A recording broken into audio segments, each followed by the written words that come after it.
Salam alaikum. Donc là, pour cet exercice, on va voir la collection de la partie de la chute verticale de la baie métallique pour la session normale 2011 pour les sciences maths.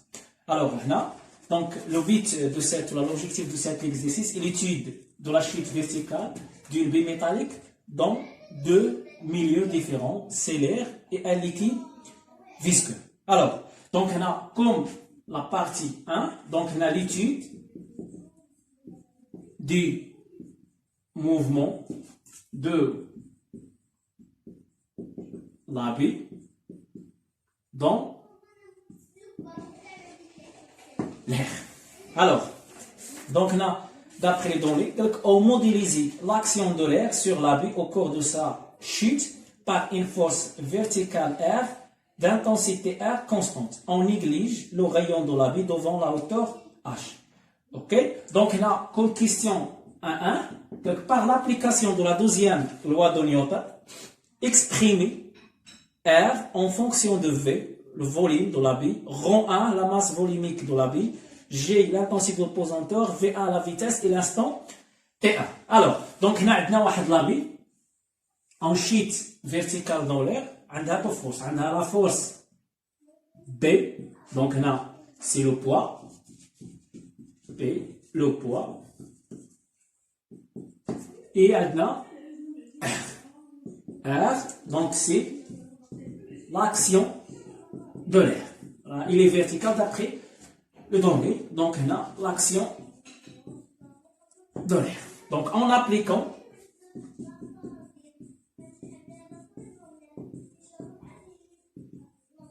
la deuxième loi de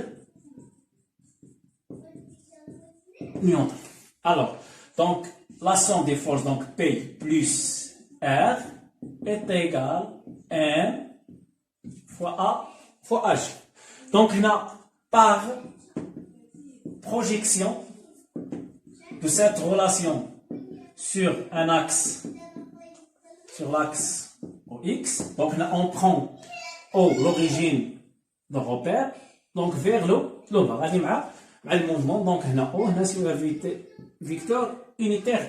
Alors, on a l'axe OX, on a donc PX plus RX est égal à M fois AGX. Alors, P selon X, même sens, donc par projection c'est B, R, le sens inverse, R est égal à M fois A fois H.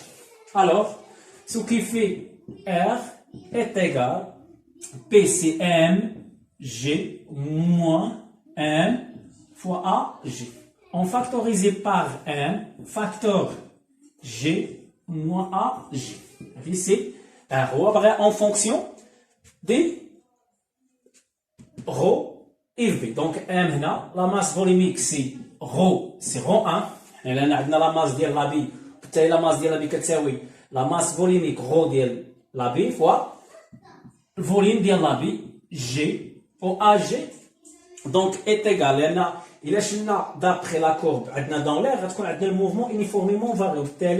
Donc V كتساوي A. On a déjà libéré la baie sans vitesse initiale. Donc on a V كتساوي AGT ou AG كتساوي V1 selon les données sur T1. Donc, on a dit c'est R. Alors, question numéro 1-2, c'est calculer, en exploitant la courbe V en fonction de T, calculer la valeur de R. Donc, la courbe, on a comme souhait, donc V en fonction de T.